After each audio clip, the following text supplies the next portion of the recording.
Nilinaw ng Malacanang na mga kaibigan ni Pangulong Bongbong Marcos ang gumastos sa kanyang private birthday.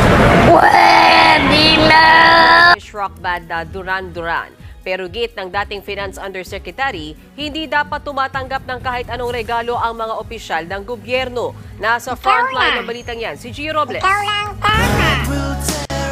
Sumikat noong dekada 80 ang English pop rock band na Duran Duran. At ngayon, usap-usapan sila sa bansa matapos silang mag-perform sa 67th birthday party ni Pangulong Bongbong Marcos noong Biyernes. Unang lumabas ang impormasyon sa kilalang kritiko ng mga Marcos at taga-suporta ng mga Duterte na si Sas Rogando Saso. In-upload niya ang litratong ito kung saan tumutugtog daw ang banda sa isang hotel. Ayon kay Sasot, may nagbigay sa kanya ng nasabing litrato. Patutsada pa niya, buwis ng mga Pilipino ang nagbayad nito. Kinumpirma naman ng Presidential Communications Office na may idinaos ngang pribadong birthday party para kay PBBM, kung saan nag-perform ang banda.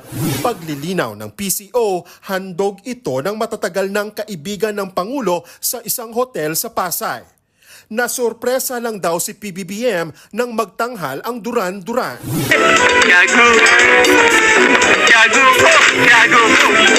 At ipinakitang isang card na ginamit umano sa selebrasyon ng kaarawan ni PBBM. Mapapansin na meron itong sagisag ng Pangulo ng Pilipinas.